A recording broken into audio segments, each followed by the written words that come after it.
Just west of Chicago, in a community called Elmhurst, there's a place where you'll grow into a connected thinker and a passionate changemaker, with skills to excel and knowledge that lasts. Elmhurst University. Go far, do well.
Good evening, fans, and welcome to our 8th Annual Hall on the campus of Elmhurst University for tonight's NCAA Women's Basketball Contest. Tonight's game features visiting Millikin University Big Blue, facing off against your Elmhurst University Bluejays. Tonight's national anthem is being performed by Elmhurst freshman treasurer India Mawe, treasurer studying psychology and musical theater here at Elmhurst, and is involved with Elmhurst Theater and EUDC here on campus. At this time, we ask that you please stand if you are willing and able, face the flag next to the scoreboard for the singing of our national anthem. Oh, say can you see by the dawn's early light what so proudly we hailed at the twilight's last gleam, whose broad stripes and bright stars through the perilous fight o'er the ramparts we watched were so gallantly streamed, and the rockets rang and the bombs bursting in air gave through the night that our rebel steel there. Oh, say does that star-spangled banner yet wave o'er the land of the free and the home of the brave?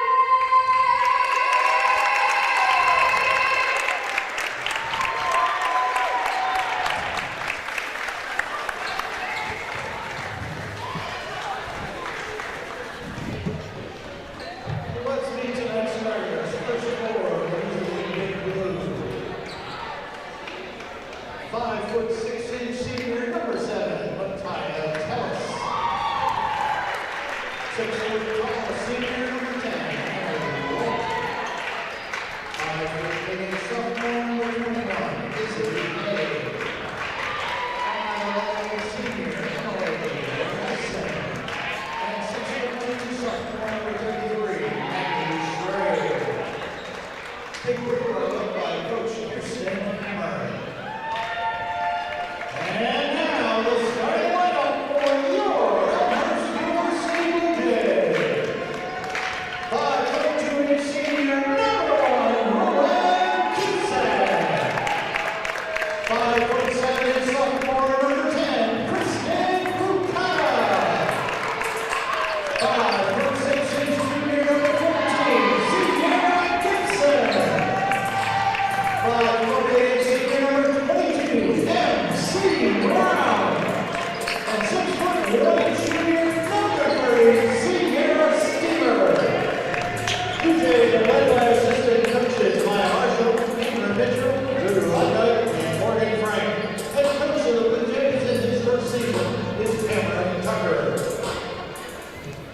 Good evening and welcome into R.A. Fagenhall Hall, where tonight the Elmhurst Bluejays welcome the Millikin Big Blue in a conference matchup of the CCIW as the Bluejays look for revenge after falling down in Decatur in the first meeting between these two teams. Hi, everybody, alongside Dawson Wells. Connor Klingen here with you. And Dawson, Bluejays looking to bounce back tonight, 2 straight losses, and to get revenge here against Millikin. Yeah, these games in the CCIW just keep getting bigger and bigger for this Bluejays team, desperately looking for a win. They now sit outside of the playoffs, but well within reach, tied in losses with Augustana and North Central. All three of those teams with 8 losses. This is a big one to try to get back into that playoff spot. And meanwhile, the Big Blue at 7-5, they're in 4th in the CCIW. And it'll be Sierra Steamer going up against Emily White on the tip, and Steamer wins it back for the Bluejays. So Elmhurst will start with the basketball first tonight. Bluejays at 12-8 overall, but 4-8 in CCIW play. As here is Kristen Bucata, leading scorer with the basketball here up top. Yeah, and last time Elmhurst played Millikin, she put up 29 points, so Elmhurst is going to need a good game from her again. Got a quick turnover. Millikin with a takeaway on the opening possession. Turnovers have been an issue for the Bluejays this year, just under 18 a game, as Kylie Block drives on the baseline, can't finish, and here comes Sierra Gibson quickly the other way. Gibson coast to coast, and she's fouled. Good rebound from Gibson, and like you said, coast to coast, splitting the defenders, drawing that foul. Free throws are going to be huge for this Bluejays team here tonight against Millikin. They only went to the line about 16 times in their last matchup. Foul went on Emily White. That's her first on either team. As Sierra Gibson misses the first free throw, 68% shooter at the charity stripe on the year, but Gibson has been playing great basketball lately, Dawson. 18 or more points in each of her last 3 games. Yeah, she's come up huge recently for Elmhurst. A couple of those games have been losses, but you got to think some of these games are going to turn the other way here down the stretch. Makes the second to give the Bluejays the early advantage, 1-0 here on their home floor. This game was originally scheduled for tomorrow night, but due to the snowstorm expected to come in, we're playing here on a Tuesday night. Interesting to see how that affects both teams, as that is swatted by Sierra Steamer. Not much of a chance for Izzy Hay down low. And there's a reason this Elmhurst team leads the CCIW in blocks. It's Sierra Steamer. Man, that one was just absolutely destroyed. No chance down in the post. Matea Tellis inbounds, gets it in to Bernyson. Spinning her way in the lane, puts it off the glass for 2. Emily Bernyson averaging 10 points a game, one of 3 players for the Big Blue scoring in double figures. Along with Matea Tellis and Nikel Johnson, who just came in. Johnson comes off the bench but leads the team in scoring, at least on average, although she missed some time, as here's Cusack for 3. No, that's a 2 just inside the line. 3-2, the Bluejays in front. That's a good shot for Rowan Cusack there. Elmhurst, if they want to have success here tonight, it's going to be that 3-ball. Millikin shoots a pretty good 3-ball, second in the conference in that percentage. Down low, and that is Nikel Johnson going to work. Millikin back in front. Johnson averaging 12 points and 6.5 rebounds per contest, the freshman out of Kankakee. As here's Steamer facing a double team, and it's turned over into the hands of Matea Tellis. Open 3 from Kylie Block. That doesn't fall, and the rebound taken by Bernyson.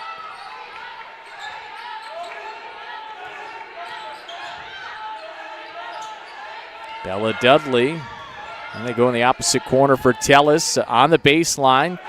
Kicks back out, Dudley once again, and an offensive foul. Nicely done, taking the charge. Sierra Gibson, good positioning there. And she's such a good defender. First year with the Bluejays. Both sides of the ball, we've already seen her get a steal and a rebound, and then drawing that offensive foul with the charge. First foul on Bella Dudley as Bucata drives and finishes.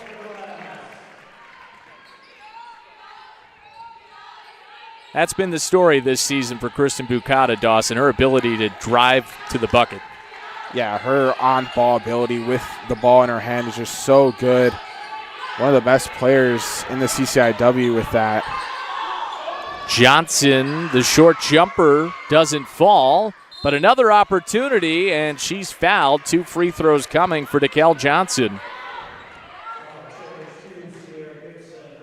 Sierra Gibson charged with the foul. That's her first team foul on the Blue Jays. So Nikel Johnson at the line, 64% shooter at the stripe.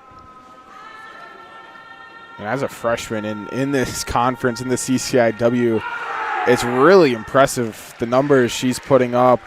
Not getting many starts, but leads Big Blue in scoring like you mentioned earlier. She's also shooting over 50% in conference games. And she's been a big part of the success for the Big Blue as Millikin has the lead once again. This team's 7-5. They really struggled early in the year. They started 2-10, but they have picked up some steam under their first-year head coach, Kirsten Hammer. So here's Bucana with it once again.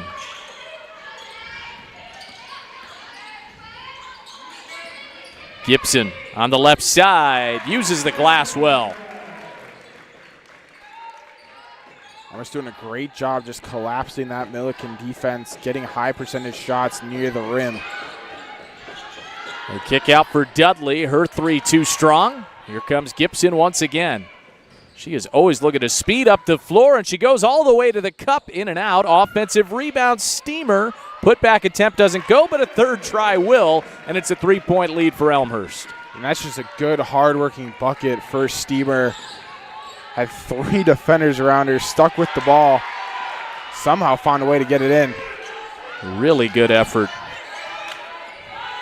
It's now looking for a response. Bernyson hits it off the front iron, and Cusack has the rebound.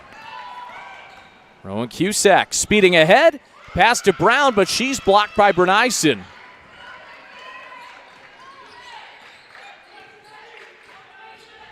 Emily Bernyson kicks out into the corner. Dudley open again. Too strong, but an easy offensive rebound and putback. Now, I don't think Cameron Tucker, you could see on the sideline, he didn't love that sequence there. But I think maybe also thought that there should have been a foul. I saw he was talking to the official. Maybe thought there was a push-off going for the rebound. Well, it looks like MC Brown came up a little injured on that play.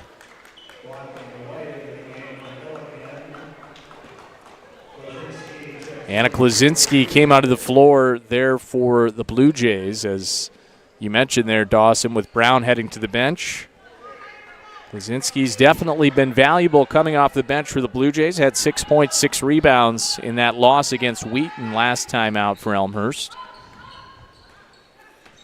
What a great effort the Blue Jays had their last time here at home against Illinois Wesleyan. Top 5 team, and they really took them to the wire. Yeah, came up just short on a blocked 3-pointer.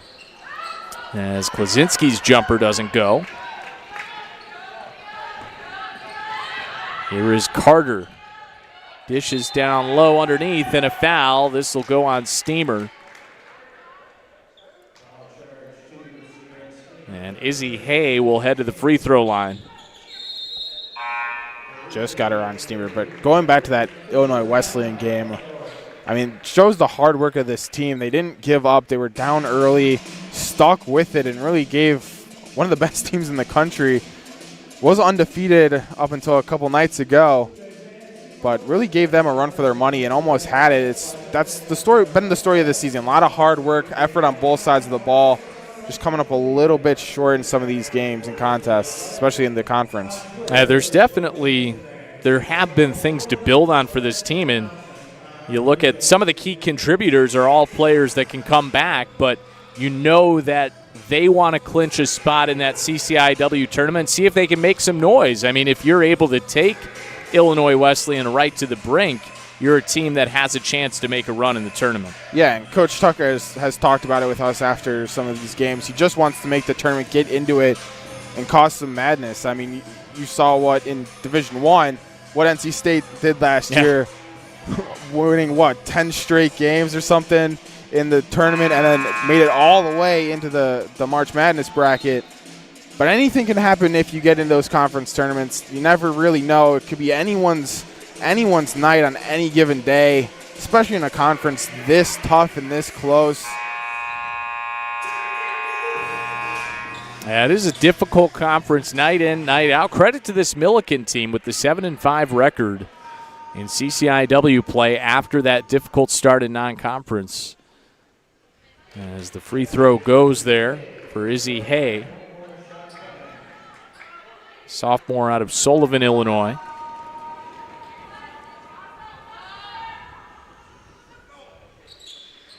Second one clangs out. And here is Gibson. Sierra Gibson lost control a little bit there, out of bounds, but it will stay with the Blue Jays. It's a good drive from Sierra Gibson. Just mishandled the ball, trying to get it up to the rim. It's good defense from Tellis, staying with her. And Gibson wide open on the inbounds. Nice play there for the Blue Jays.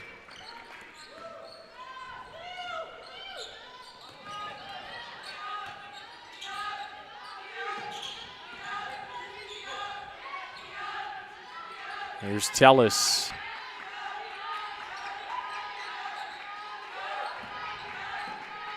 And go over to Carter. Kicks out to Tellis again. Fakes the three. The runner doesn't go, but an offensive rebound for the Big Blue. Now Carter with a jumper, and she sinks it. Just a little bit lazy on the defensive rebounding side for Elmhurst. Got to limit some of these second chance points for Big Blue if you can. Rowan Cusack kicks out for DeLepe, who came in. DeLepe. Now Gibson driving and draws a foul again. So 2 more free throws coming for Sierra Gibson. She's finding a lot of success just cutting through this Millikin defense. Getting to the line and drawing those fouls. So Gibson back at the line. She's got 5 points leading the way for the Blue Jays so far. And makes the first. That foul was charged on Nylea Carter. That's her first.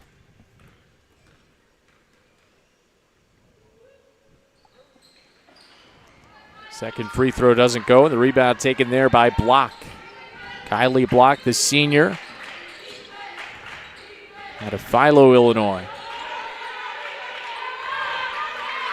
Tellis defended tightly, a jump ball. What an effort there by Cusack. Possession arrow will keep it with Millikin, but a really good effort there. Great ball hunting ability from Rowan Cusack, just sticking with that play. Elmhurst have been able to get some good first stops.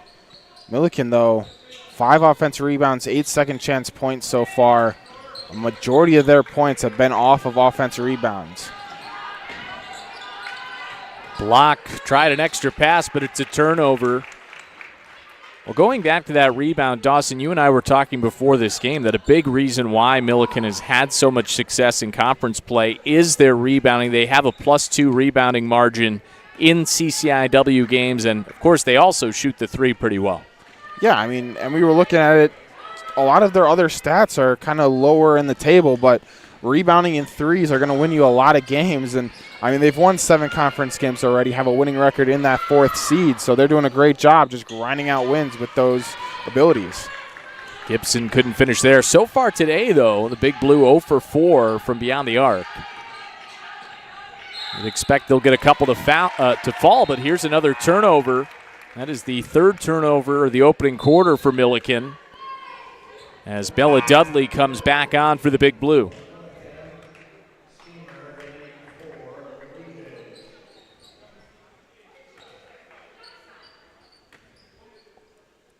First meeting between these two teams was a 72-62 win for Millikin. That was back on January 18th. Here's Cusack. Kicks out Bukata.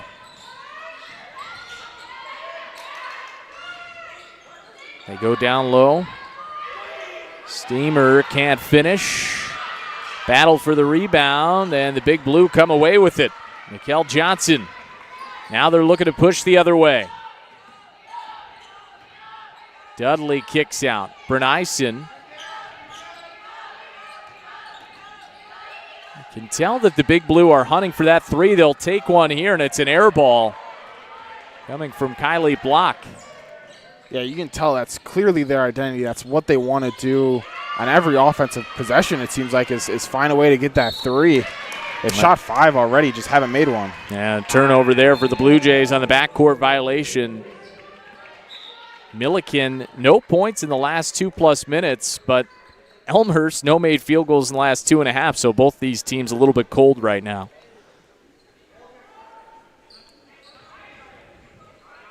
Lindsay Novak just came out of the floor for the Blue Jays.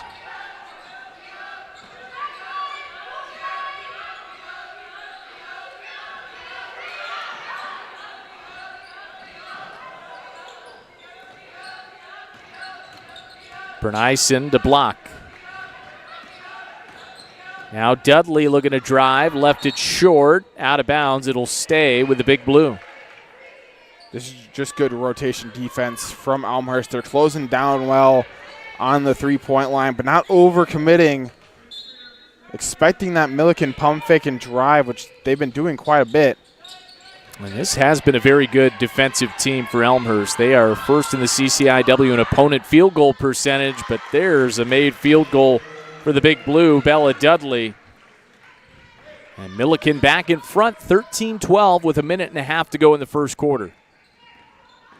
Cusack out to Bukata. Klasinski will try a three.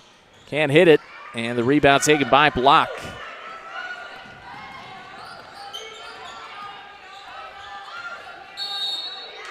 And a foul off the ball on Steamer. That's going to be her second. Yeah, Steamer and Johnson have been battling in the paint every time both of them are on the floor.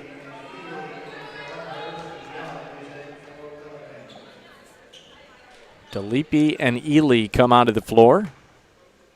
That's Steamer's second personal, so she's going to head to the bench early in this one. That's a huge loss for Elmhurst. Yeah, especially on the boards. I mean, she has been a force rebounding recently. Had 9 rebounds in the loss against Wheaton. As here's another turnover for Millikin. Bukata has it.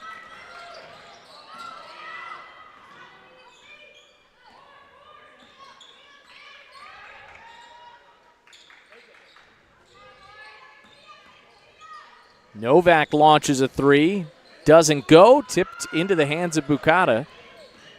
And she'll put up a fall-away jumper off the back iron, and a foul as Johnson came down with a rebound. Good attempt from Bukata, but you can already feel the effect of not only Steamer going out, but MC Brown, who has a pretty big ice bag on her arm on the bench. Those are two of the top rebounders for this Blue Jays team. So that's going to have a huge effect on the rest of this game for Elmhurst, who are already getting out-rebounded 13-8 by Millikin. And Dee DeLippe just picked up her first foul. Tellis will try a three. That's an air ball. Boy, the threes are not falling for the Big Blue, but another foul called just as that shot was going up.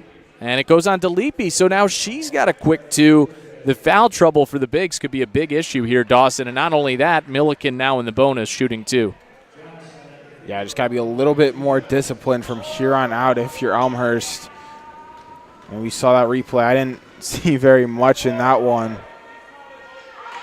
Yeah, I think Cameron Tucker was kind of saying, what are you supposed to do? You got to try to get in position. I didn't see exactly what was called. It was watching the ball more than the rebounding action, but it seems like Coach Tucker wasn't too happy with it. So Blue Jays are down by 2 here.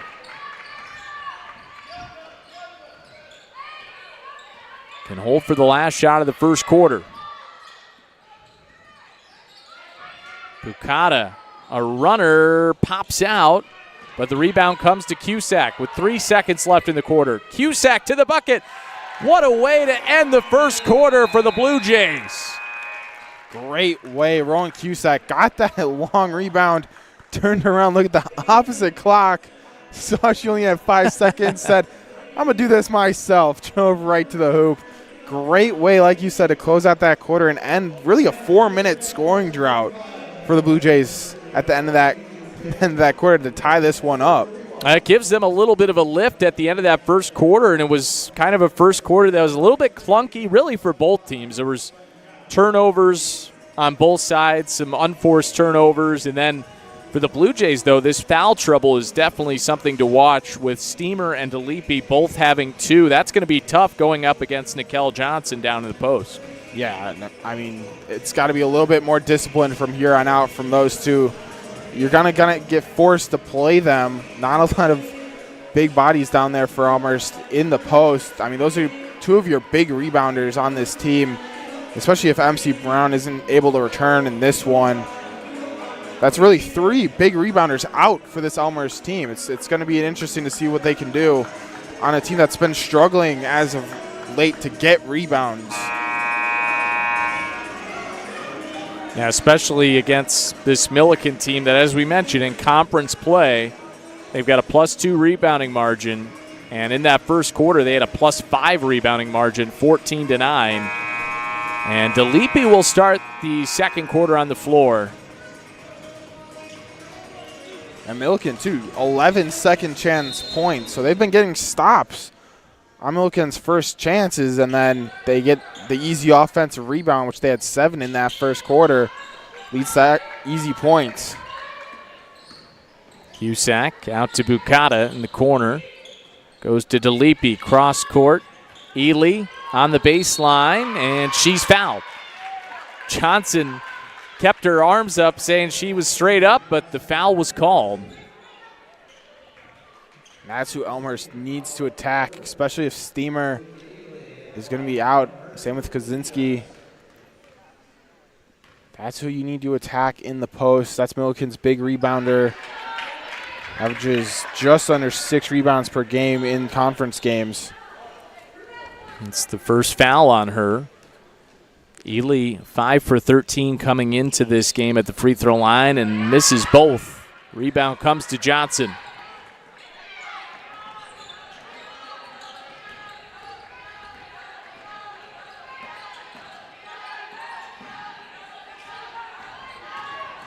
Here's a drive on the baseline, and Dudley unable to finish.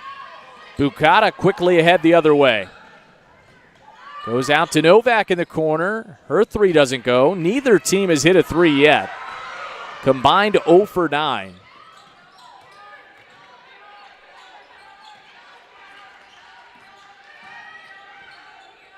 Tried to get it to Johnson. It's stolen by Cusack. Up ahead to Ely. Nice pass there from Cusack. Great vision. And good basketball IQ, too, from Rowan Cusack, senior for this team. Effort on both sides of the ball. Great, really series of plays from her.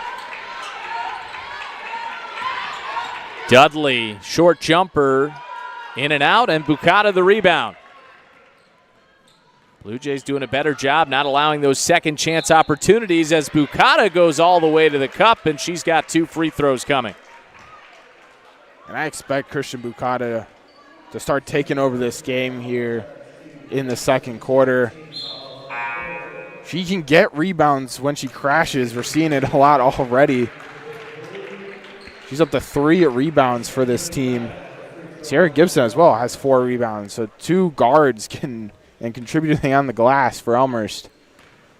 And meanwhile, Johnson picked up that foul. That's her second, but Bukata can't hit the free throw. There have been a number of missed free throws in this game. Now the Blue Jays 2 for 7 at the line.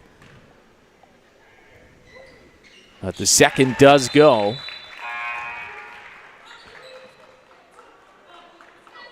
And you hope that doesn't come back to bite them later in this game. Free throw is so important to start 3 for 8 from that line. I mean, it's really the reason Millikin is still in this so far and keeping it close in a 3-point contest. Here's Dudley. Kicks out for Tellis. Now White looking for a pass. Good defensive pressure from the Blue Jays. Shot clock under 10. Dudley behind her back. Tried to get it over to a cutting Izzy Hay, but it's a turnover and right back to Elmhurst. 6th Millikin turnover so far. Elmhurst doing a great job just putting a lot of pressure, not only on the ball, but cutting off these passing lanes, making it really difficult on Big Blue to find the open target and find an open shot. Gibson being aggressive right away. Love to see that from her for 2. And then you just give the ball to Sierra Gibson, and she can go get a bucket. Her and Christian Bukata doing a great job in this one. Oh, but a response there by Carter. The and 1. That's going to be number 2 on Sierra Gibson. So a couple of players for Elmhurst getting into foul trouble early. Yeah, you've got Steamer, DeLippe, and Gibson all with 2 fouls. As Carter makes the free throw, she was just 9 for 16 on the year coming into this game. We've got a 2-point ball game once again, 19-17.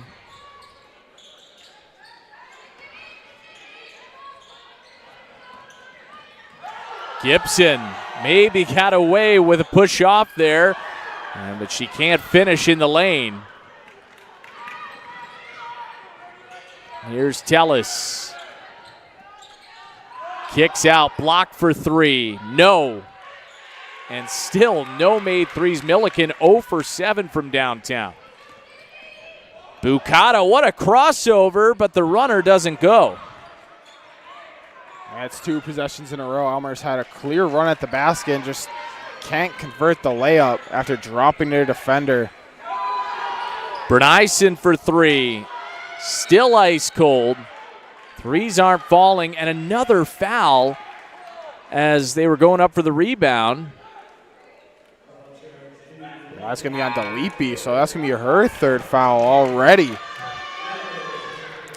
So now if you're Cameron Tucker, you probably have to go back to Steamer, but she's got those 2. Tough decision for Cameron Tucker with all this foul trouble. So Maya Lures come into the game. And Klaczynski makes sense who he's going to go with. She has no fouls to this point, but you're taking a little bit of size. We haven't seen Steamer since she picked up those 2. And you're really missing her size at 6'1".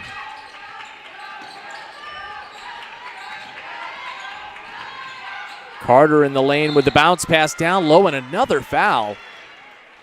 2 free throws coming for Izzy Hay.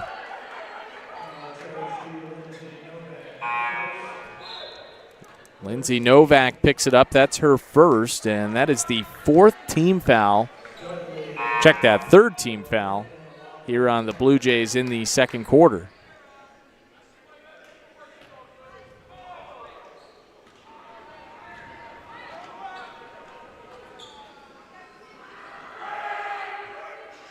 Hay misses the first.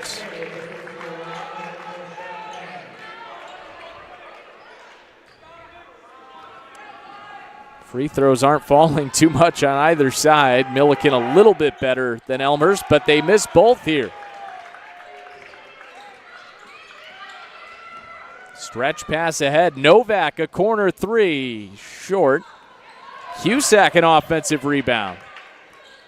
One of the smallest players on the floor getting an offensive rebound. You'll love to see it in Rowan Cusack. And Ely draws a foul. There's whistles all over the place in this one, Dawson. Yeah, a lot of fouls already, both sides.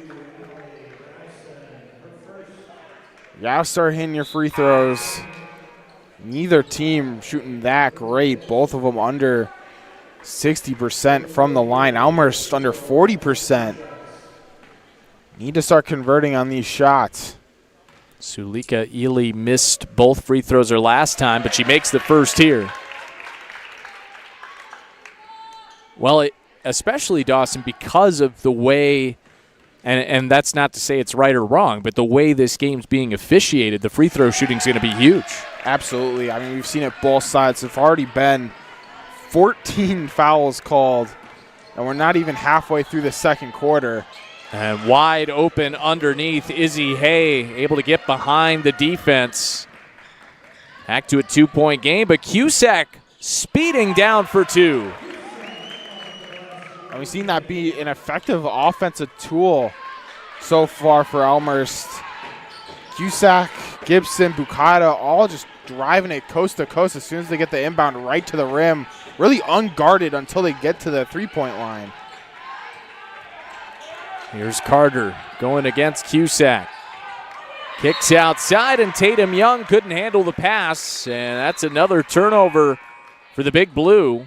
That is the 7th of the ball game for Millikin compared to just 3 for the Blue Jays.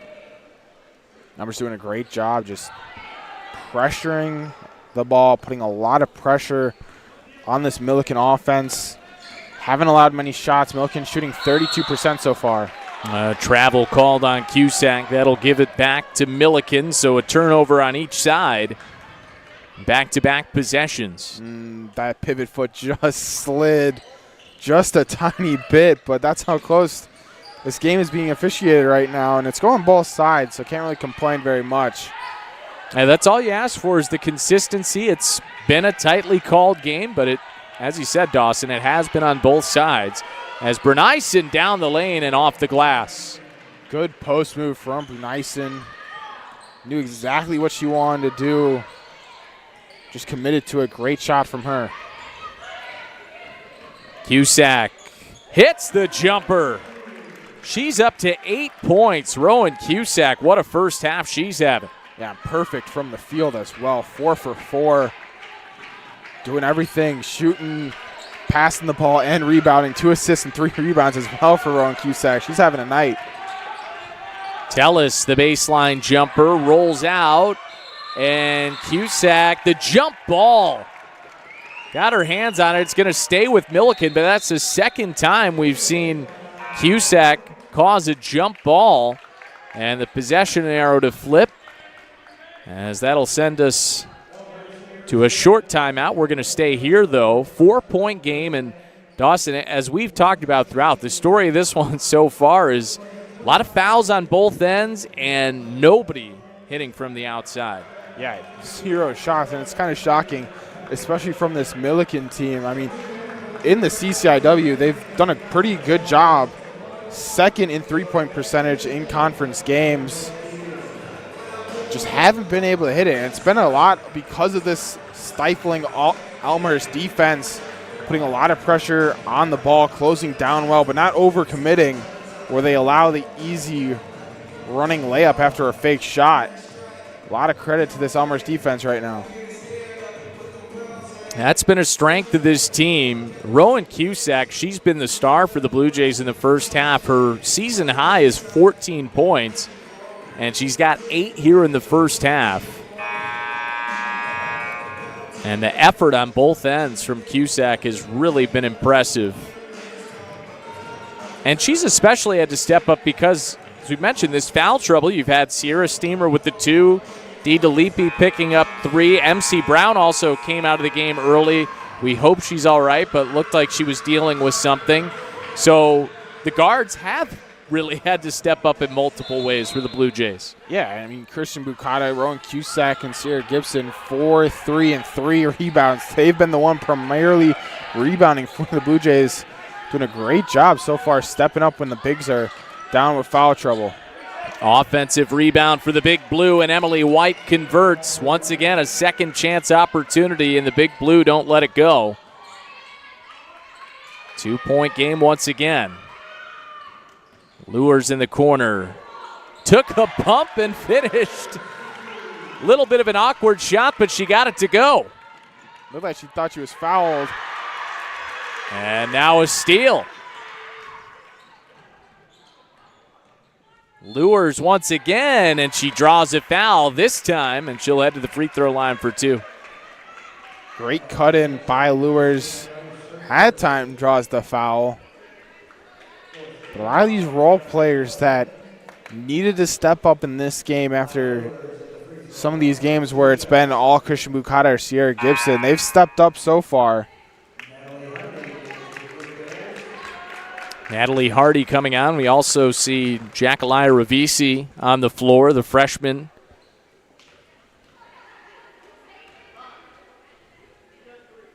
As Lures gets a friendly bounce. those hometown rims. That'll help you out.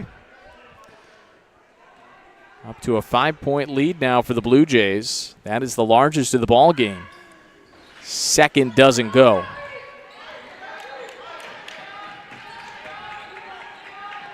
And a steal. And then a kick ball. It'll stay with the Blue Jays. I mean, Maya Lewis, just coming off the bench, has only played 3 minutes so far, has been an instant impact. 3 points, got a steal there. I mean, she's putting a lot of pressure off limited minutes so far in this one as Coach Cameron Tucker reaching deep into the bench because of the foul trouble some of the starters have gotten into, but they've stepped up in a big way so far. Here's Bukata, mid-range jumper, yes! Up to a 7-point lead, and the Blue Jays have made their last 4 from the field.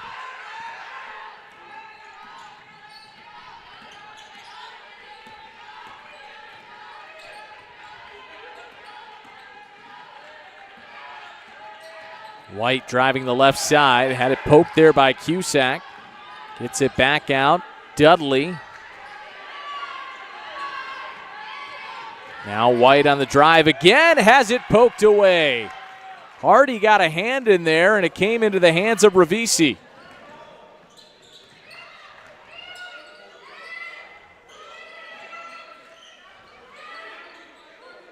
Here's Lewers. She's made an impact off the bench, and it continues. That is 5 straight makes from the floor for Elmhurst, and it's up to a 9-point lead. Elmhurst just out shooting Millikin right now, playing a really clean game as we see another Millikin turnover right there. All the momentum with Elmhurst right now. That is the 4th turnover in the last 2 minutes for Millikin, and it's been a 7-0 run for the Blue Jays. Looking to keep it going in these final 2.5 minutes before the end of the half. And again, this has been with Sierra Steamer and MC Brown, 2 starters. They've been on the bench for vast majority of this first half as Cusack goes right to the bucket. And she stays perfect, 5 for 5. Rowan Cusack continuing her hot night. Into double figures with 10. Block for 3 in the corner. No. 3 still not falling on either side. As Bella Dudley with a nice reverse to end the run. It had been a 9-0 run for the Blue Jays. And more second chance points for Millikin there on the offensive rebound. And then a turnover for the Blue Jays. It'll go right back to the Big Blue. So Elmhurst now 50% from the field. Still have not made a 3, 0 for 4, but they're not a team that's looking to make a ton of threes. They've really taken advantage of the turnovers from Millikin. 11 turnovers, and the Blue Jays have 13 points off of those turnovers. They're doing a great job making those Millikin mistakes and turning it into offense. And then holding Millikin to no threes. It's one of their specialties. One of the best teams in the conference at the three-point line. They have nothing so far. And a reach-in foul call. This is going to go on Natalie Hardy. It's going to be her first. That's the 4th team foul on the Blue Jays. So the next foul will send Millikin to the free throw line. Both teams with 4 fouls here in the second quarter.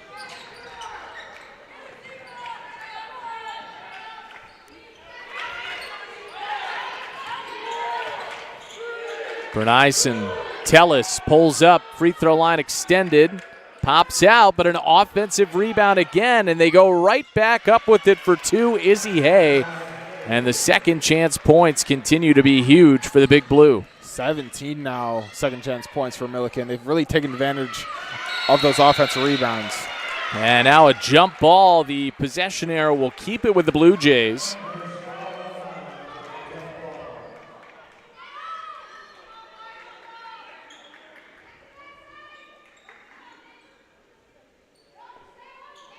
So we'll see what Elmhurst can do here from the baseline.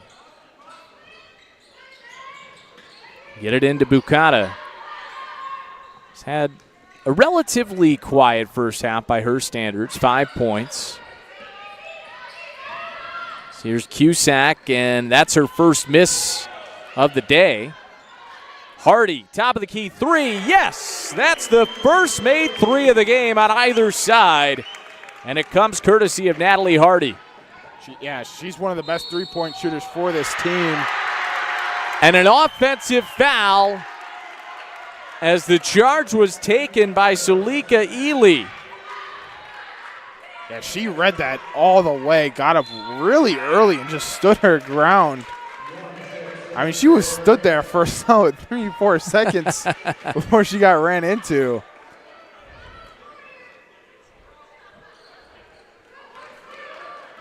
What a run it's been by Elmhurst in this second quarter. They have made 7 of their last 8 from the field.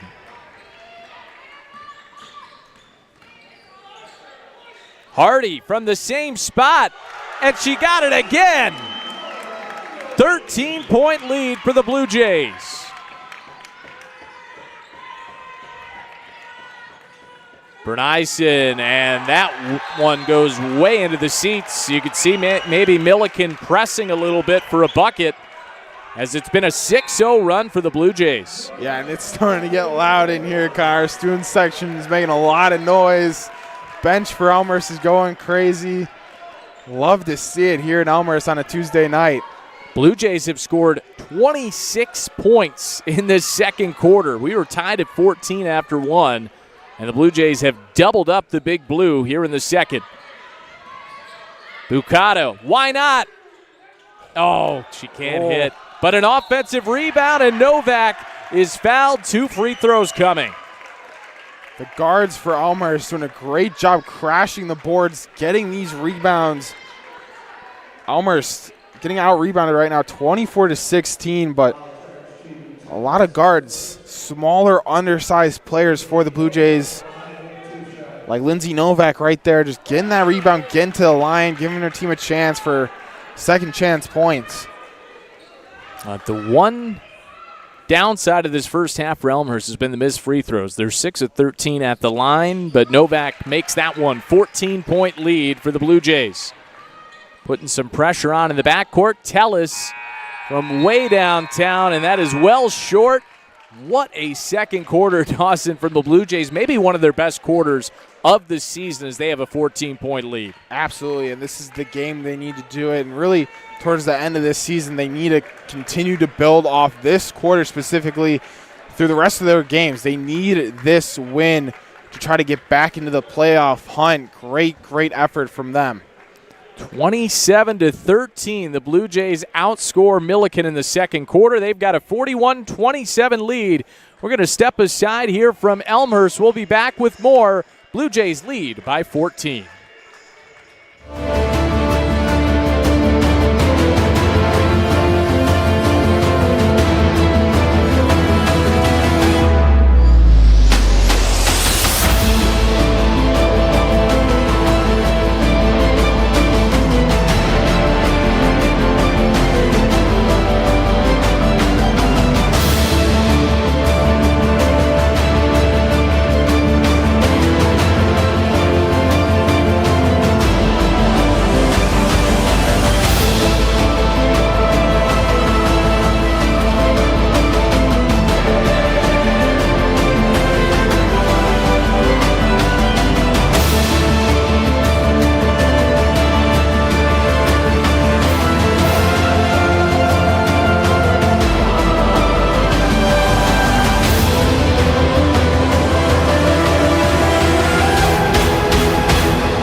After my undergrad here, I was working kind of locally with a couple former alumni in kind of a business setting, and so I was kind of interested by that. And then to get this degree was a huge opportunity for me and something that I just couldn't pass up. From the first class, a couple classes, the instructors brought a lot of their personal experiences in.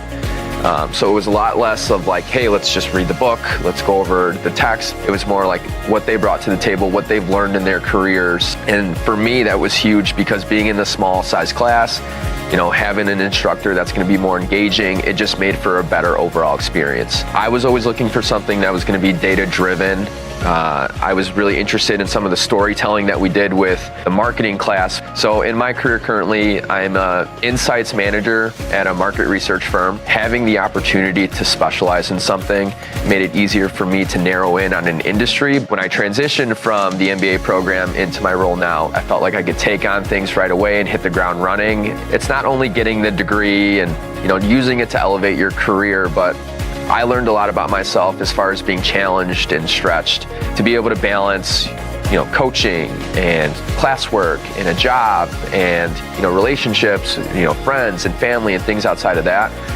That was so unique to me, and to anyone that's considering this, I mean, absolutely do it. Yes, it's going to be hard. Anything worth having is going to be hard, but you learn a lot about yourself by doing it.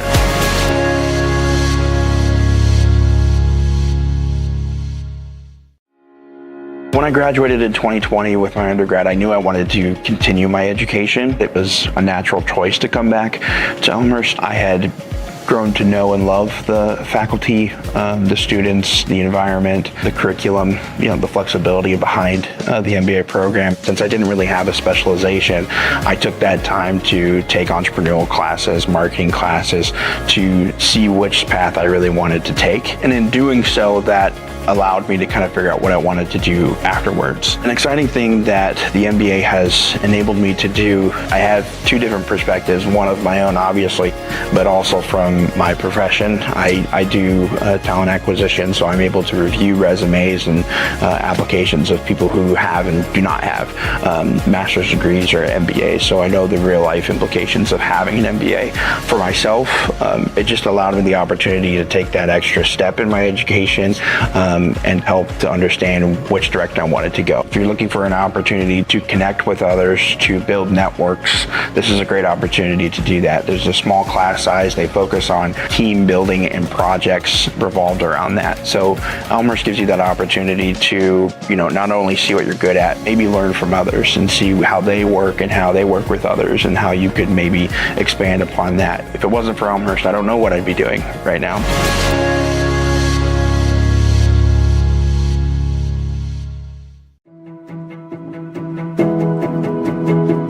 My name is Ricky Franks. I'm a part of the Accelerated Master's Entry Nursing Program here at Elmhurst University. What drove me to choose Elmhurst is the flexibility of the program. With this accelerated program, you're allowed to start right after your bachelor's degree in any other field that you've been in. So after this, we'll have our MSNs, and then after that, if you want to pursue your career more and become a doctorate or a nurse practitioner, then you can just get your certificate. The best part that stands out to me of this program is just the relationships that I built over the time that I've been here and the opportunities and experiences I've had through clinicals. We've had all of the clinicals, so we have pediatrics, OB. It really just opens up the opportunity to experience. During those clinicals, you're able to really practice the skills that you're learning and just really facilitate that compassion to your patients. It really just made me decide that I really wanted to go into mental health. It really solidified that decision. Now I have been accepted to a post-certificate program for mental health, and I want to be a nurse practitioner after that, which is just underneath a year.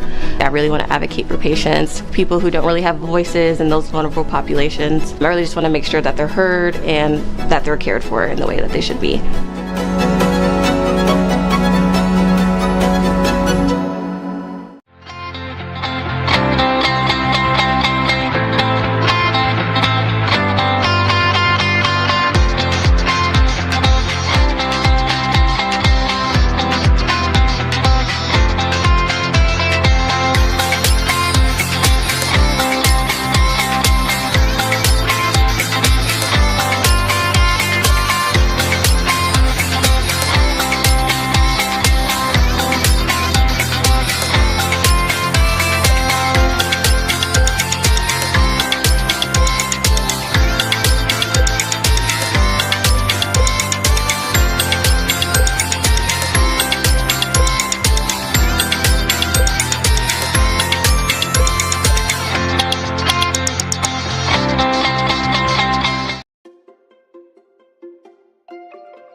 My name is Danielle Corliss, and I am in Elmhurst University's online MENP program. I believe that nursing is a calling. If you have an interest in healthcare, this is a very diverse field to go into, and you have a lot of options on what areas you want to work. I'm really excited to be a clinical nurse leader because there is a strong possibility to improve patient outcomes and improving the conditions that nurses and other medical professionals work in. I really hope to impact the lower income or underserved communities. Coming from Kentucky, where I was an EMT, and then even in my clinicals here in the Chicagoland area, there are a lot of underserved communities and they don't have access to the proper health resources. And I feel like focusing on those lower income, underserved communities can really help the healthcare system in general, but can also improve the overall health in these populations. My favorite part of this program has definitely been the clinicals. So my big aha moment during this program was during my critical care rotation. I was at a Trauma 1 center in Chicagoland area, which was a very great experience. And working in the ICU and in the ED, that's when I really knew this is what I wanted to do.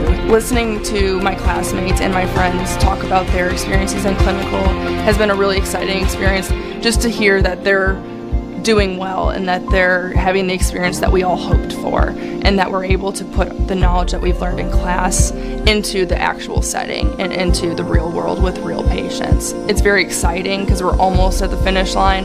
It's a very proud moment for us.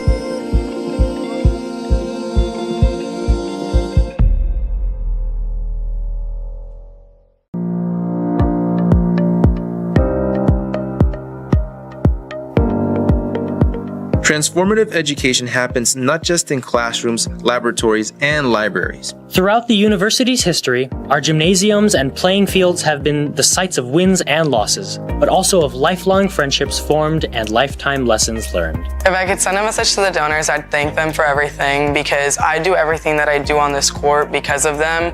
I'm able to use these facilities to the best of my ability, and I'm able to do well in sports and academics because of them.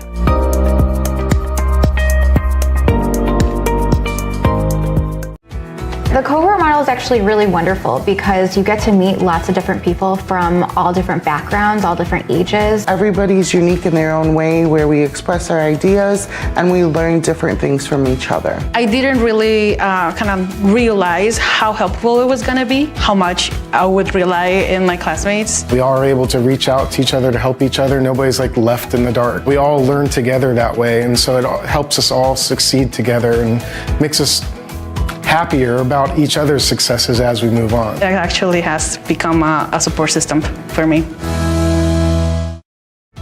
I had a few wonderful classes that gave me some real world experience. One of my classes entailed going through a simulation. It makes you collaborate with other people in your cohort.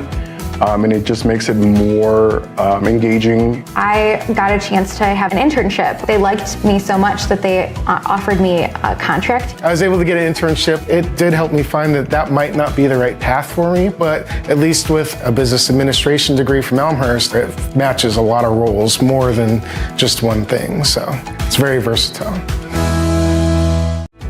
Being a military-friendly school was a big part of why I selected Elmhurst. Military benefits actually helped me completely with my education, as I wouldn't have gone back to school if it hadn't been for the military benefits. By being able to use the GI Bill at Elmhurst, I was able to really just focus on my education and doing well in the program versus having to worry about the financial aspects of paying for school. It was seamless and easy to process. They also are part of the Yellow Ribbon program, which helped make up the difference for the cost that the GI Bill did not.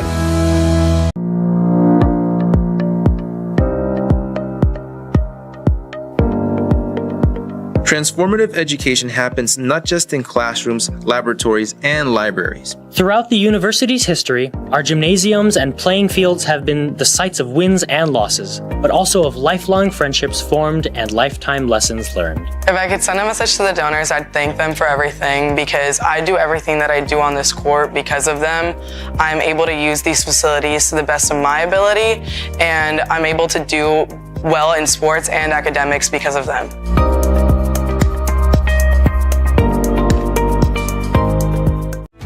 The cohort model is actually really wonderful because you get to meet lots of different people from all different backgrounds, all different ages. Everybody's unique in their own way where we express our ideas and we learn different things from each other. I didn't really kind of realize how helpful it was going to be, how much I would rely in my classmates. We all are able to reach out to each other to help each other. Nobody's like left in the dark. We all learn together that way, and so it helps us all succeed together and makes us happier about each other's successes as we move on. It actually has become a support system for me. I had a few wonderful classes that gave me some real world experience. One of my classes entailed going through a simulation. It makes you collaborate with other people in your cohort. And it just makes it more engaging. I got a chance to have an internship. They liked me so much that they offered me a contract. I was able to get an internship. It did help me find that that might not be the right path for me, but at least with a business administration degree from Elmhurst, it matches a lot of roles more than just one thing, so it's very versatile. Being a military-friendly school was a big part of why I selected Elmhurst. Military benefits actually helped me completely with my education, as I wouldn't have gone back to school if it hadn't been for the military benefits. By being able to use the GI Bill at Elmhurst, I was able to really just focus on my education and doing well in the program versus having to worry about the financial aspects of paying for school. It was seamless and easy to process. They also are part of the Yellow Ribbon program, which helped make up the difference for the cost that the GI Bill did not.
Welcome back to R.A. Fagenal Hall. Elmhurst leads Millikin 41-27 as we're just about ready to begin the second half. Connor Klingon and Dawson Wells here with you. And Dawson, we talked about it right at the end of the second quarter. What a performance in the second from the Blue Jays. Yeah, Niley Hardy to close out that second half, hitting 2 big threes, but it's been a lot of role players, deep bench players for this Elmhurst team that have been contributing some good quality minutes, getting a lot of points. Ely with 4 points coming off the bench.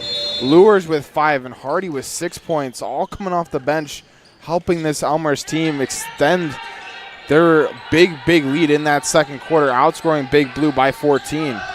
And you got Sierra Steamer back on the floor playing with those 2 fouls she picked up in the first quarter. As Millikin gets a good opening possession as Emily Berneisen scores from in close.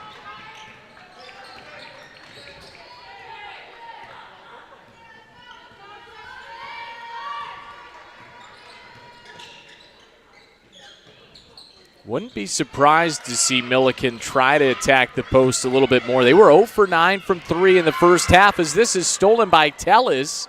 She went down to the floor with Emily White, who went right back to her. And here's Berneisen again on the other end, and this time can't finish. But an offensive rebound. Izzy Hay comes away with it.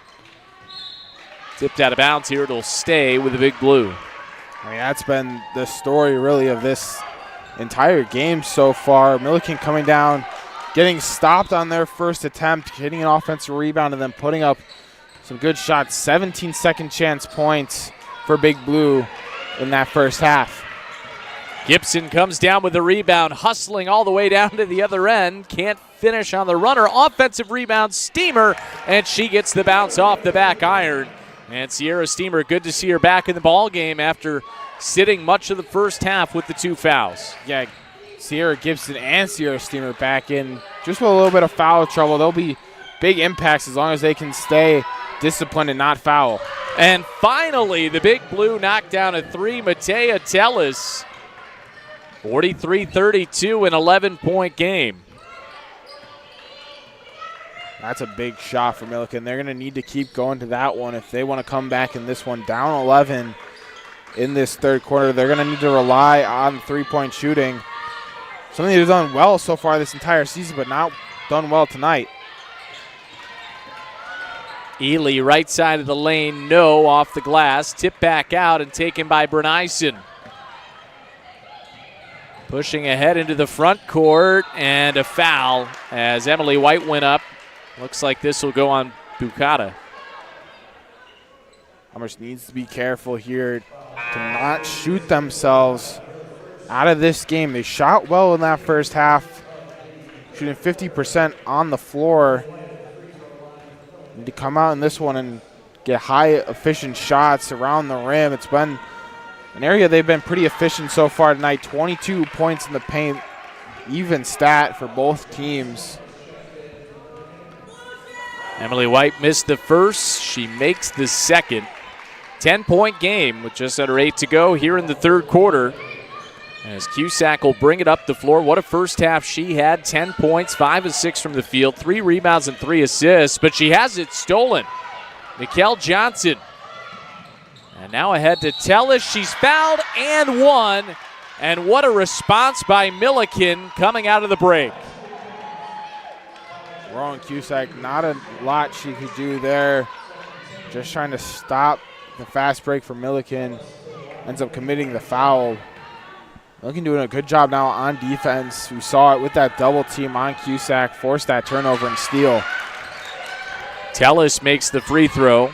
She's up to 6 points as Millikin is back within 7. They have cut Elmhurst's lead in half that they had heading into the break.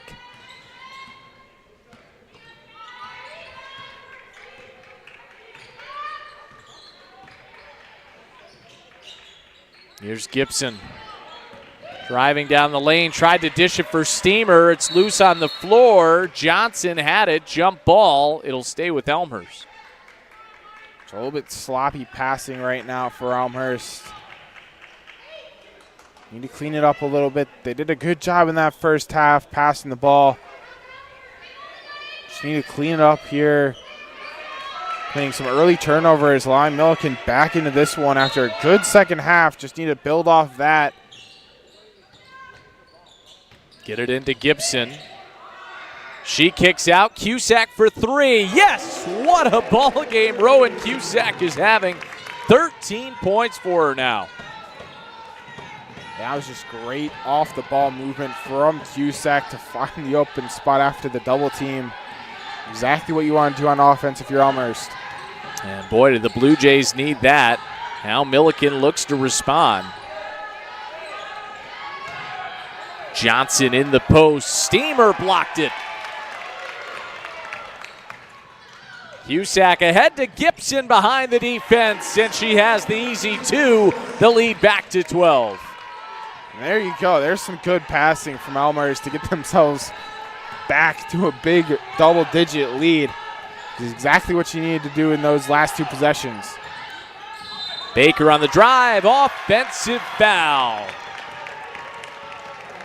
That's the second charge I believe Sierra Gibson has drawn in this game. Doing a great job just reading the ball, reading exactly where the offense is going, getting in position, getting those feet set. And that is now 2 on Bella Dudley. Screen from Steamer. Bukata thought about it in the corner. Now Ely lost the handle.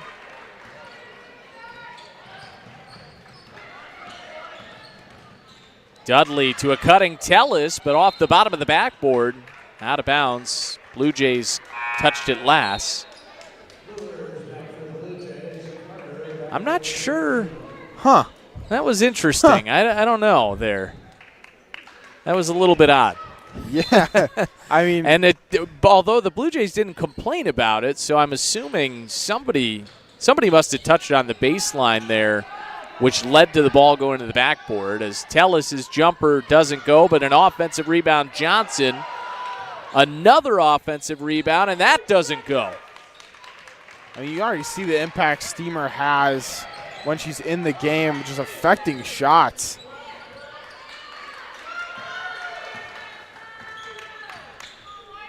Millikin has missed their last 4. Here's Steamer and lost the handle. Jump ball, but it'll be Millikin basketball. That is the 9th turnover for Elmhurst. There's been 14 by Millikin. I like the effort from Steamer there, but she's got to be careful with those 2 fouls to not draw another one.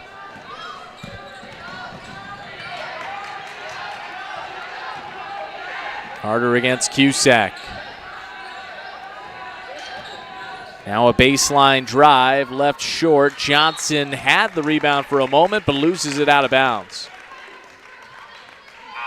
Great defense by Bukata there, and Steamer on the backside of that play, backside of Johnson, just disrupting a little bit. Maybe she got a touch on the ball to make that not a clean rebound. DeLippi came back on as Steamer will get a break, and no fouls there, so she still just got the 2 in that sequence as Bukata gets the runner in the lane. She just, great drive, found herself unguarded. And now it's stolen. Here's Gibson. She's fouled. 2 free throws coming. It's been a 7-0 run. Great response by the Blue Jays. And who else on the defensive side but Rowan Cusack? I mean, that's really the 3rd or 4th time we've seen Rowan Cusack disrupt a Millikin possession, get her hands on the ball, and cause a turnover. Kirsten Hammer calls a timeout as the lead is back at 14 points. It's been a scoring drought of nearly 3 minutes for Millikin. We saw the Big Blue come out to start this 3rd quarter hot, but the Blue Jays really clamped down defensively, and as you mentioned, having Steamer back on the floor seemed to make a big difference. Yeah, she was impacting, especially on the defensive side, just everyone trying to get up shots. We saw Nickel Johnson, a couple of her offensive rebounds, trying to put them back up, were way too strong, just hasn't been really used to playing against Sierra Steamer there. And she's just had a big impact, not only getting rebounds. I mean, Sierra Steamer so far in this one, 5 rebounds. Tied for the lead with Sierra Gibson in that category for Elmhurst. You can just see the impact she has when she's on the floor, not on the bench. She just needs to be a little bit careful with those 2 fouls so far.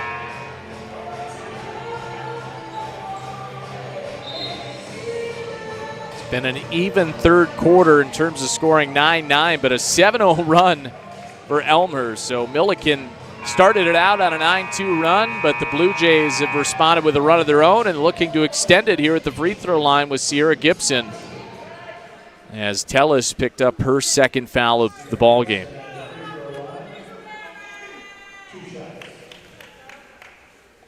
Gibson 68% at the line. And misses the first. Blue Jays are 7 for 15 tonight.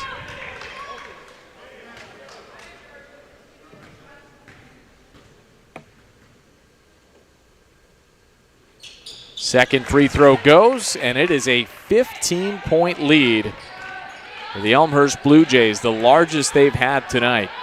And they're shooting well so far, over 53% from the floor. Got to keep that up. You need to make sure you don't shoot yourself out of this one. And a foul committed by Cusack on Dudley. That's her 2nd foul. And with 4:27 to go, 3rd quarter. So they're not as worried about picking up a 2nd here more than halfway through the 3rd. Yeah, it's those 3rd and 4th fouls that start to hurt you on both sides of the ball, especially if you're Elmhurst. And Rowan Cusack, she's had a great night. Losing her would be a big loss. Tellis went right back after she picked up that second foul and able to convert for 2. Now Bukata in the lane. Kicks out Gibson, driving the right side to the bucket. Sierra Gibson, just so much speed on her drives. 13 points now tonight for Gibson. Yeah, she turned that corner to a wide open lane. Just good vision from Sierra Gibson. And an offensive foul. Kirsten Hammer can't believe it. Got a few words for the official. I didn't see much there. I'm not sure. But we've said throughout this game, it has been a tightly called game. And if there's really been any sort of contact, they're calling the fouls on both sides. Yeah, both teams with 12 personal fouls so far in this one. Steamer comes back into the game. But again, look who was guarding the ball. Rowan Cusack doing a great job on the defensive side, just putting a lot of pressure on whoever is handling the ball for Big Blue.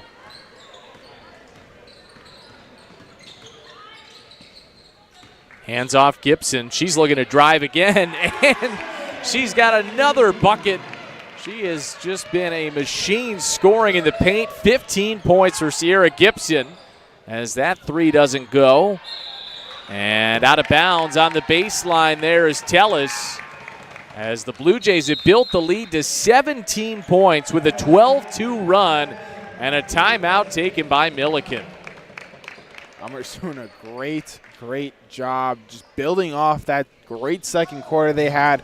Started off a little bit slow here in the third, but have turned that into a 12-2 run. Well in control of this one right now, but need to keep doing what you've been doing, shooting the ball well, causing a lot of pressure on Millikin to seal this one off. Have to keep that foot on the gas pedal, especially against a Millikin team. They're 1 for 11 from 3 tonight. You'd expect that over the end of this game they'll hit at least a couple, maybe not with the way it's been going, but I'm sure this team has a run left in them. This is a Millikin team that's played really well in the CCIW. They've got some confidence, 7-5 in conference play, but so far it's been Elmhurst night. Yeah, and Big Blue averages 7 made three-pointers a game. I mean, that's 21 points right there. Have only been able to hit 1, and credit to this Elmhurst defense. Haven't really seen many open shots, especially on the three-point line for Millikin. Elmhurst doing a good job closing out and getting to the ball, putting a lot of pressure on this Millikin offense.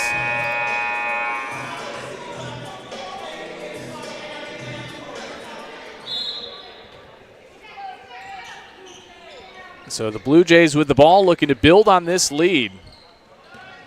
Here's Maya Lewers, who made a nice impact off the bench in the first half. 5 points on the ball game for Lewers.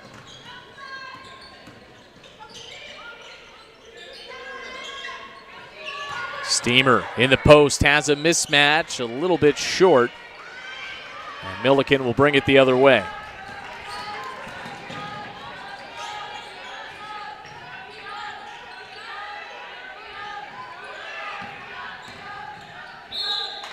And a travel right back to the Blue Jays, as that is the 17th turnover for Millikin. They're right at about their season average, and we've still got a whole quarter plus to go in this one.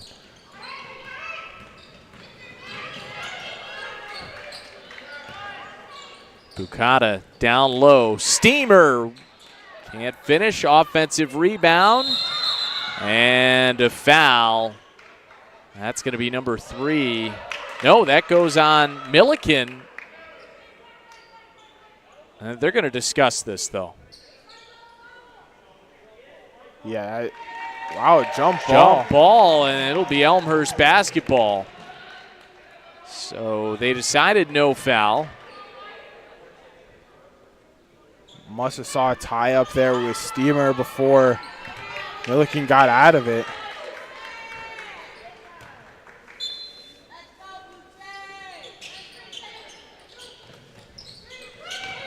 Get it into Bukata.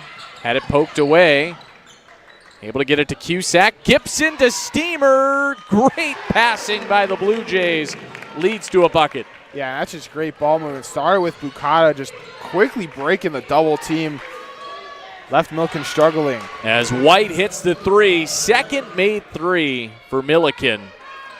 But again, they're well below where they usually are at from beyond the arc. 17%, 2 for 12. As here's a steal for the Big Blue. Johnson nearly lost it. That three doesn't go from Berneisen.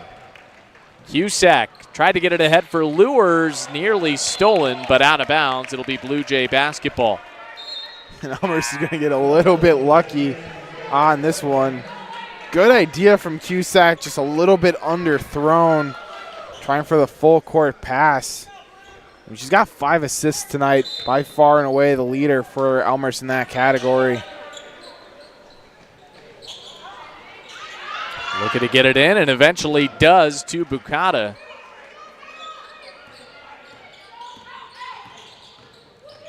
Bukata finds a shot, left it short, offensive rebound, and the reverse lay-in. Bukata up to 9 points on the night, and the lead up to 18. Chasing her own rebound and then the reverse layup. Creative from Bukata. Johnson against Steamer, and a foul called. Steamer didn't like it, thought she had all ball there. Let's see. Ooh, that looked like a lot of ball, but I mean, they've been calling it that close all game, so. That is the third on Steamer, and now DeLippe will come back on. She's got 3 as well, but Cameron Tucker, you would think here, probably going to have Steamer on the bench until about maybe 6 or 7 minute mark of the fourth quarter with the 3 fouls now as Johnson sinks the free throw. And a timeout taken by Coach Tucker with Elmhurst leading by 17. We mentioned it a little bit earlier, Dawson. You know, it's a sizable lead right now at 17 points, but I think Cameron Tucker wants to make sure his team closes this game out in the right way. For sure, and we've seen them just release some gas on some of these games where they get off these big leads, and then slowly but surely the opponent comes back. Need to keep doing a great job. I mean, you're up 17. It's going to take a miracle for Millikin to come back, but they can do it, especially historically this season, how well they shot the 3 ball. That can get you back into games pretty quickly if you start hitting some big time threes.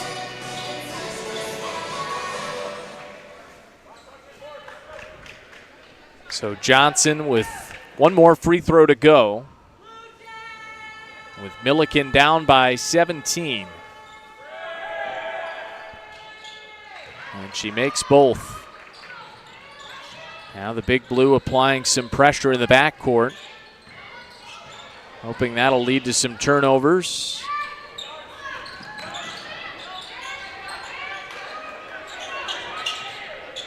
Lewers gets it down to DeLippe. Cusack pulls up just inside the free throw line. She's got 15. 7 for 8 from the field, Rowan Cusack. And it's another Blue Jay rounding the corner to find themselves wide open. They've had a lot of that tonight. And a reach-in foul called on Tellis. That's her 3rd foul.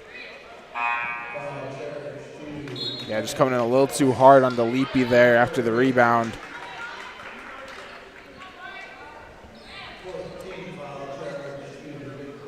$18-point lead for the Blue Jays. Millikin 2 of the last 10 from the field.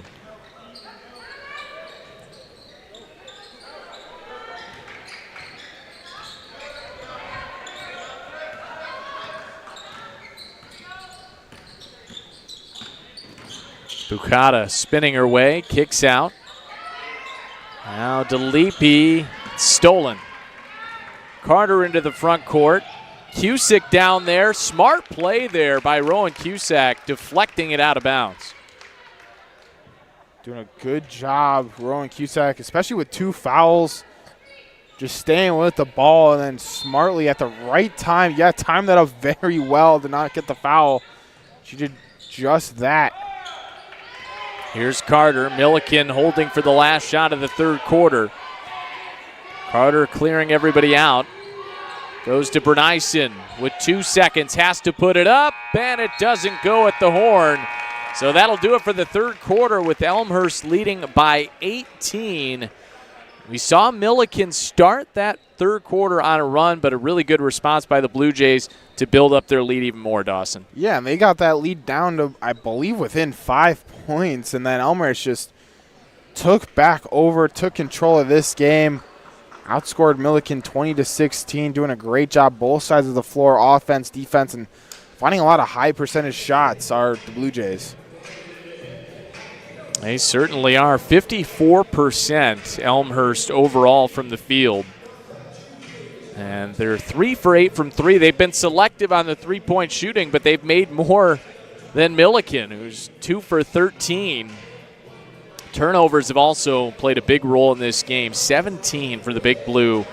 And the Blue Jays have scored 20 points off of those turnovers. Yeah, they've done a great job getting the ball, forcing Millikin into mistakes, and converting that into points. And in that second half, too, Connor, Elmhurst 11 rebounds compared to Millikin's 5. They completely flipped the script from the first half, where they were getting out-rebounded. I mean, that's the impact Sierra Steamer had when she was in the game, getting a lot of offensive rebounds. But these guards, too, and Bukata, Gibson, Cusack even, just crashing the boards, getting these rebounds, helping their team back into this one. It's really helped, especially after Millikin went on that long extended run trying to get back into this one. Just keep extending the Elmhurst lead. Going to be difficult for Millikin to come back. But again, this team 7-5 in the CCIW. They're certainly capable. So Elmhurst will have to remain focused, try to come away with a win. They come away with a steal here, Rowan Cusack. And now she's in a double team, but gets it out to Gibson. Now a steal right back for the Big Blue.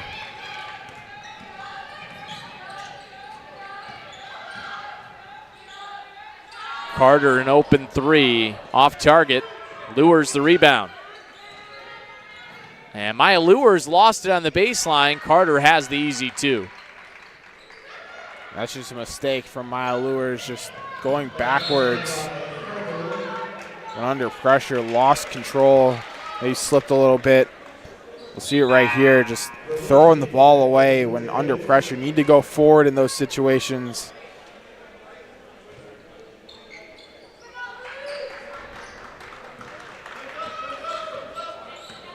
They get it into Bukata.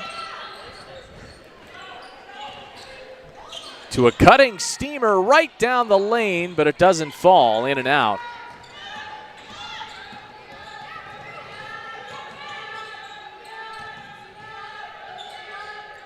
Elia Carter, coming into this game, she was only averaging 7 minutes a game. And she has played a big role in this one. Cross-court pass. Now Tellis, and a 3-second violation going against Millikin. So another turnover for the Big Blue is, I believe it was Izzy Hay just standing there right in the middle of the key. I mean, that's the pressure that Elmhurst is putting on. Millikin can't find many open passes for high-quality shots. And a turnover there. A little friendly fire into the Elmhurst bench on that pass from Kristen Bukata. Hopefully everybody's okay over there.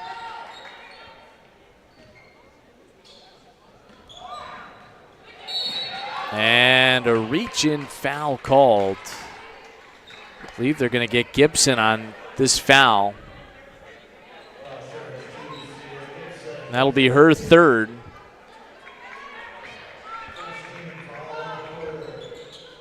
First foul on the Blue Jays here in the fourth quarter.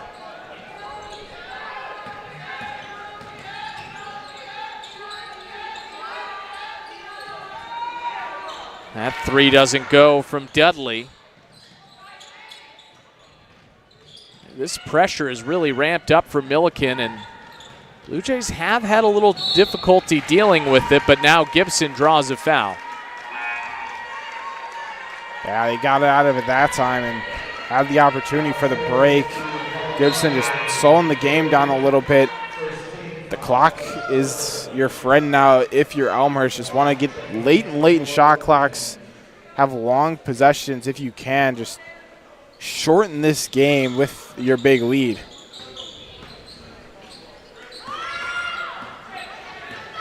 Here is Gibson, crossover dribble, pulls up and hits. 17 points for Sierra Gibson. Yeah, she's having a night. 7 of 11 shooting too. What a run she's been on. That's now, she had 18 points, 20 points, 18, now 17 tonight. Still nearly 8 minutes to go. I'm sure she'll get at least a couple more. Try to get it down there. Ravisi, it is out of bounds. It'll stay with the Blue Jays. And this is Sierra Gibson's first year with the team. I mean, it took her a little bit to break into that starting lineup, but I mean, really since December, January, she's just been on fire, playing a lot of quality minutes, starting a lot of these games as well. Transfer from Kaji DuPage. And she's got 2 more, and 19 points. She's just a quality scorer. That's just a great athletic basket from her. Deep 3 from Bernyson. Banks out, and then stolen by the Blue Jays. Some contact there, but they play on. Elmhurst ahead by 20, and that's an easy 2 for Sierra Steamer. This Millikin defense is just all over the place right now, having a tough time just stopping anything and getting stops. It's starting to get out of hand, Connor. 6-0 run in the last minute for the Blue Jays. Johnson finally responds. Yeah, we've seen Elmhurst come away with a number of easy buckets. And Millikin, Big Blue, thought that one was last touched by Elmhurst. It's going to stay with the Blue Jays. Here was 6:41 to go and a 20-point advantage. And this was a performance that's much needed for Elmhurst after 2 straight losses. Gibson fouled in a double team. Yeah, Elmhurst needed a victory here tonight, especially with some of their opponents coming up. I mean, they got North Park on Saturday, haven't won a game in conference, but after that, Carthage at home, Carroll, 2 of the top 3 teams in this conference trying to find a playoff spot are Elmhurst, trying to get back in it. They can do it, just need to beat some of the best teams in this conference. And if they're going to do it, they're going to need performances like this from Sierra Gibson. She's got 21 tonight.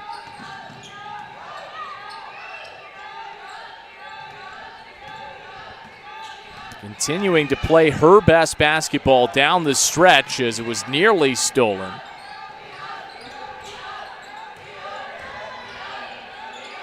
Bernyson kicks to the opposite corner as that's blocked and blocked again. It was Gibson on the first one, Steamer on the second. And should mention for Sierra Gibson with the 21 points, that is a career high for her at the Division III level as Bukata cuts to the bucket for an easy 2. And a timeout taken by Kirsten Hammer. Elmhurst rolling in this one, 24-point lead. The Blue Jays are shooting 58%, Dawson. Yeah, they just can't be stopped, and they keep going for that high percentage shot down basically right underneath the basket, and they keep finding the wide open shooter. I don't know how Millikin leaves Sierra Gibson, a Sierra Steamer, wide open down there, but they keep doing it, and they keep finding them for those easy baskets. It has been a great night thus far for the Blue Jays. The most points this season that Elmhurst has scored in a CCIW game was 80 against Augustana. Good chance they're going to surpass that.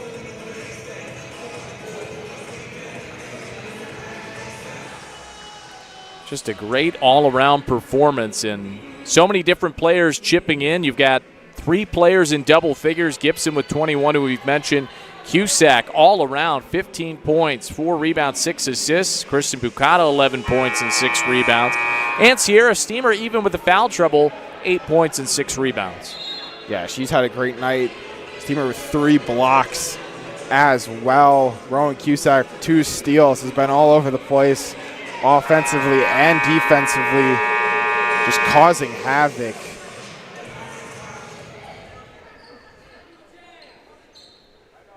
Cameron Tucker has to be really happy with his team's performance. It's been a great way to bounce back after a pair of tough losses.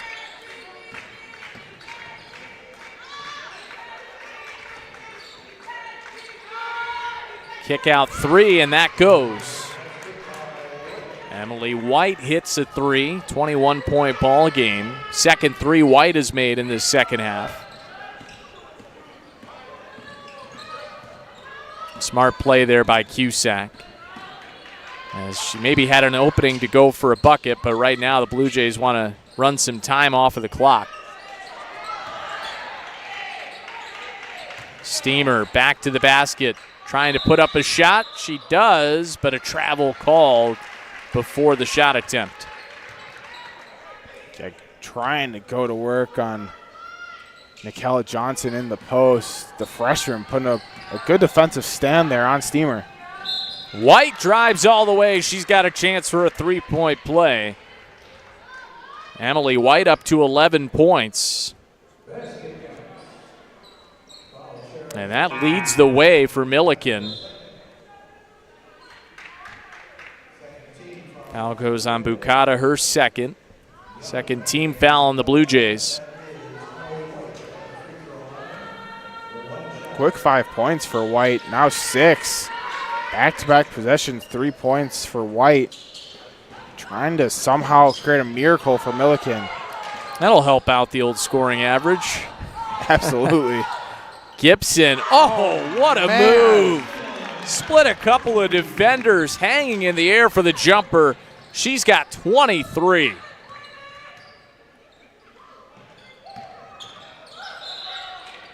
And traveling, another turnover for Millikin. That has been frustrating tonight. 22 turnovers for the Big Blue. It's starting to remind me a little bit about Super Bowl Sunday, Connor. Did see a lot of turnovers in that one. And a lopsided score as well. Absolutely.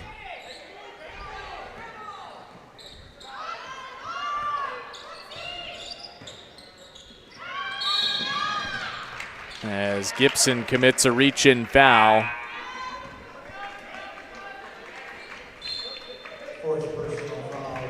That is the 4th on Gibson, but with 4 minutes to go, not too much of an issue. I mean, that's been the one problem for Sierra Gibson really throughout the season, is just kind of gets in a little bit of foul trouble a little too often, takes her out of games early. But when she's in the game, you can see what she can do. 23 points, 5 rebounds as well.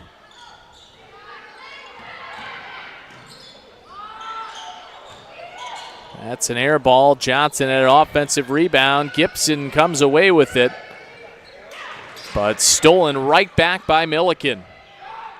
Tellis for 3. No. And Ravisi the rebound. Tried to get it ahead to Steamer. Another steal by Tellis. Sloppy sequence here on both sides and a foul. It's interesting watching Millikin on these turnovers. It's a quadruple team on the ball handler, putting a lot of pressure, and then just having one player sit back and intercept the passes. That's a little bit of a risky strategy, too. I mean, if Elmhurst is able to get a pass away, as Gibson picked up her 5th foul there, so she has fouled out, but what a performance for her with 23 points. A career high for her here at Elmhurst as Tallis misses the free throw.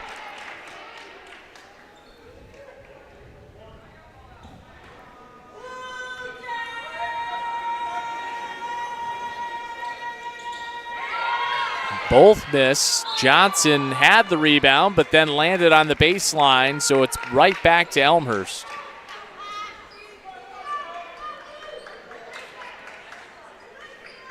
We'll see if they pull out that quadruple team press that they have the last couple of possessions.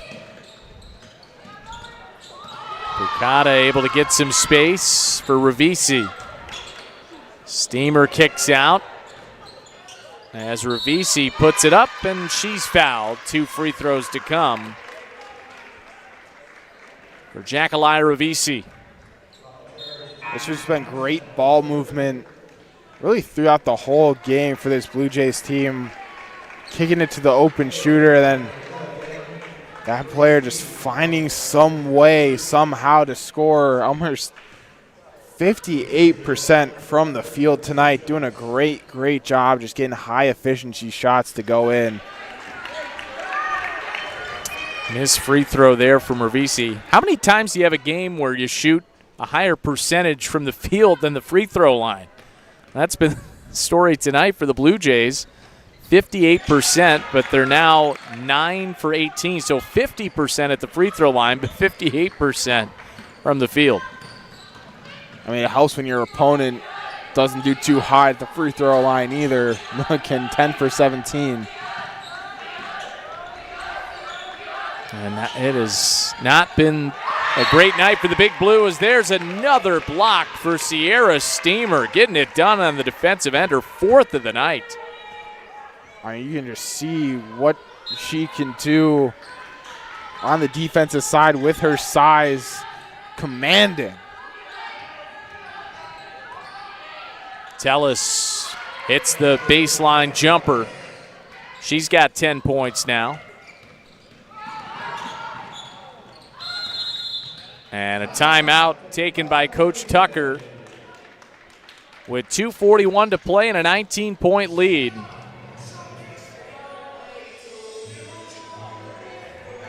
I'd assume here Dawson maybe wants to talk to his team a little bit about just being careful with the basketball. Just try to play pretty conservative, don't turn the ball over, and you're walking away with a pretty comfortable win. Yeah, it's all Elmhurst right now. It would take a miracle for Millikin to come back in this one. But Elmhurst just needs to do a good job breaking this press, getting it in the front court, and then just having long possessions. Just drain as much of this game clock as you can each possession. We're going to walk out here with a W tonight.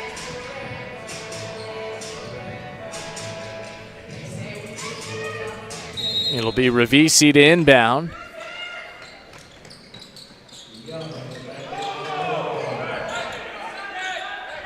Gets it into Cusack.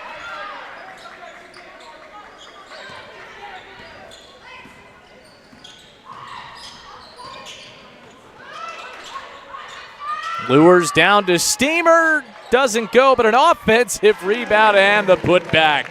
Sierra Steamer into double figures with 10 points. She had a mismatch down there as well. Just too much height for Steamer. Poked away by Bukata. Now Ravisi. Right back to Bukata up top. She'll take her time. Just try to run some clock down with the 21-point lead. Bukata pulls up the runner a little bit off target. Ravisi an offensive rebound, but a turnover will give it back to Millikin. Bukata looked like she came up just a little bit slow on that one, limping a little bit. You don't want to see that. She's the engine of this team. Already rolled her ankle a couple of weeks ago. You see that brace on that left ankle. I mean, she's going to play through everything. We've seen her get stitches, staples in her mouth earlier this year. Plays hard every single game. This Christian Bukata. Yeah, and hopefully she's all right. There is a foul committed there, and Carter's at the free throw line for Millikin as Ravisi picks up the foul. 2 free throws here for Carter. He's gotten a lot of minutes tonight, 19 minutes and 7 points. Carter averages just a point per game on the season. Missed the first free throw.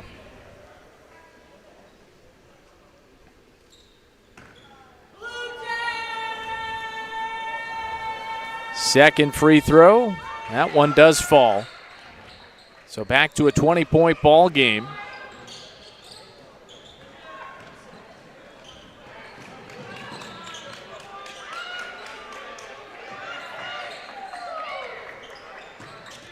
Lures will hold on to it. Down to Steamer, to Ravisi, and she's fouled.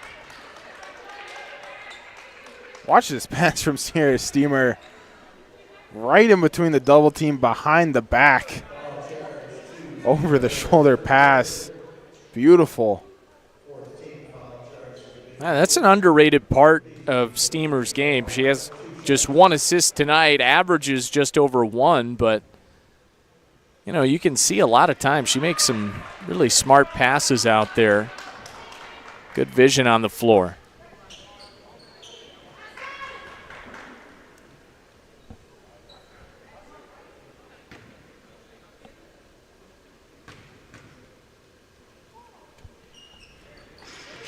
And the second free throw does go for Ravisi as Bukata is right back out there with 1:22 to go.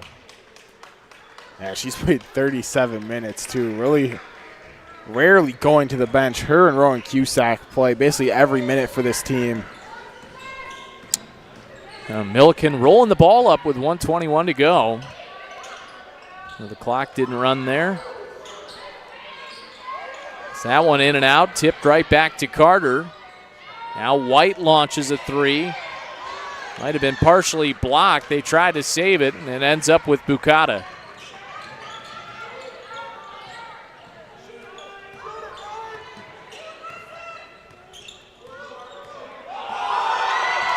Cusack just broke an ankle there.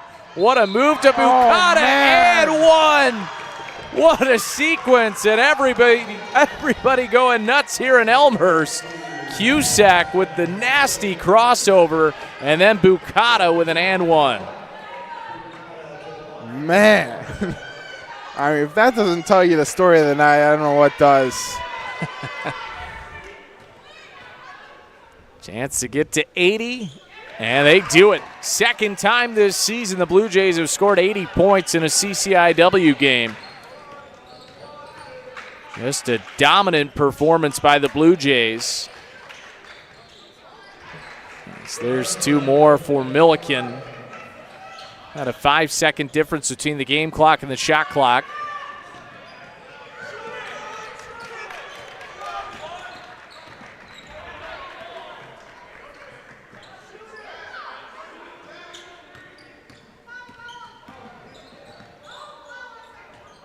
Here's Bukata for 3. No. Offensive rebound. Ely had it blocked. And Big Blue will push it up to the other end for 2 more.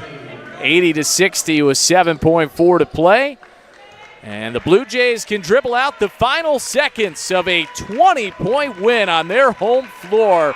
What a victory. What a performance tonight, Dawson. The Blue Jays shoot 56% from the field. And it was really front-to-back dominant game from Elmhurst. Just controlled it from the tip. Had that great second quarter where they outscored Millikin 27-13. And really since then, it's been over for Elmhurst. Just completely controlled basically every aspect of this one. Sierra Gibson, great game, 23 points as well. She had a career night. All around great performance. 4 players in double figures for the Blue Jays, and they limit a Millikin team that normally shoots really well from three-point land to 3 for 19 from beyond the arc. So we're going to send it to a break. When we come back, we'll be joined by the head coach, Cameron Tucker, after an 80-60 win for Elmhurst.